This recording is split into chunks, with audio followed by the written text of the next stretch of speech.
Hi, I'm Erica with the Alameda String Academy, and we are going to cover in this tutorial Minuet number 1, the final part of this piece. So we're going to be talking about from measure 17 to the end. In our two previous tutorials, we've talked about measures 1 through 8 and then 9 through 16, and now we cover the last third of this piece. Always do keep in mind the roadmap, practice your repeats, keep a track of your first and second endings and your dynamics as you go. Now, where we left off with the second part of this series of tutorials, it was talking about the second finger dance. And what I mean by that is in this piece, actually we're going to find the second finger dance in several of the other pieces later on in the Suzuki book, but we are going to be switching back and forth from a high second finger to a low second finger. And the high second finger action that we hear it kind of starts back in measure 13 with our low 2 actually on the E string. We play a G natural, and then we go into our high 2, the C sharp on the A string. Now this is where it gets a little bit more complicated, because now we have the addition of a C natural in measure 17. So we're going to turn that C sharp right away into a C natural and continue on with the song.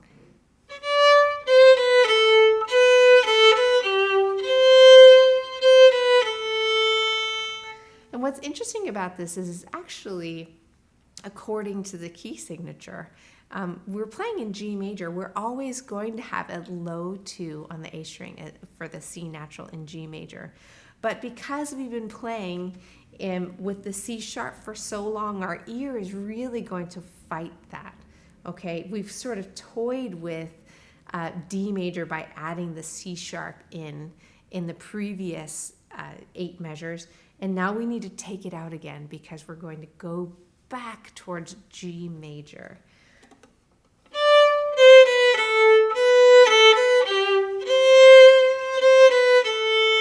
It doesn't really sound like we're in G major yet, but if we add the last 4 measures, then we'll know that we're home.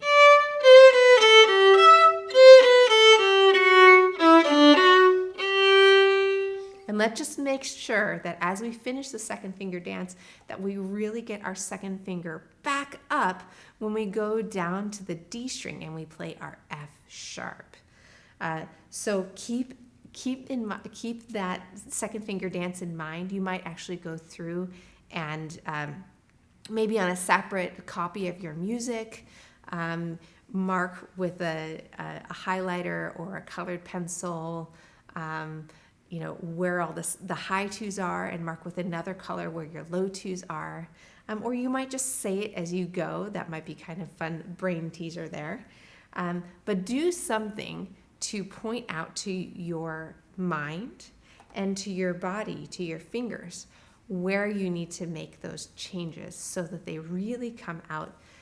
The reason why the second finger dance is so important is because we're really celebrating, we're bringing out the half steps where, when our finger is close, when our second finger is close to the 1 or close to the 3, it really makes a difference. So we don't want our second finger to just sort of land somewhere in the middle. We really want it to be either snuggled up next to the 1 or snuggled up next to the 3.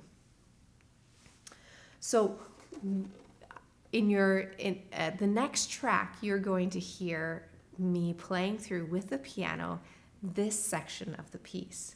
And there is a repeat, when you play through the entire piece, there's a repeat sign which takes you back to measure 9, and we won't do that in this run through because we're specifically focused on practicing the end.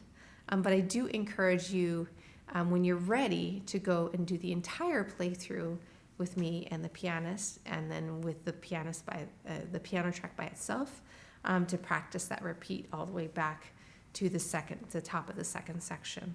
But for now, do this smaller section with me. Get used to how that feels, putting the second finger dance in with the timing of the rhythm. And you can repeat that as many times as you want before you start looking at the whole piece. Now, with any piece of music, especially as we start learning more complex music, longer music, don't forget that really good practice doesn't mean that you have to try to fix a million things in one practice session or even in a week of practicing. What you really want to do is focus on one thing, maybe two things at a time, and really focus on seeing improvement in those areas. And really, it's not just like, I hope this gets better. I really, really hope. But I want you to decide where you want to see yourself by the end of your practice session. Do you want to be able to play your hooked bows smoothly? Do you want to be able to put your four down independently and easily in every part of the song or in a particular measure? Do you want to really master your second finger dance?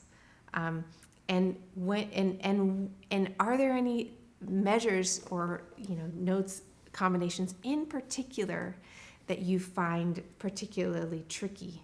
And those, when you ask those questions, you're gonna, as you find those answers, you are going to find the spots that you're really going to want to focus on first in your practice.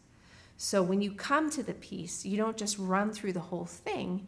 You find those particular spots that you want to really focus on first. You choose where you want to take them in your practicing. You work towards that in each of your practice sessions, and then you can apply that back, and you can plug it back into your whole piece and see your progress as you go. And each day it'll get better and better.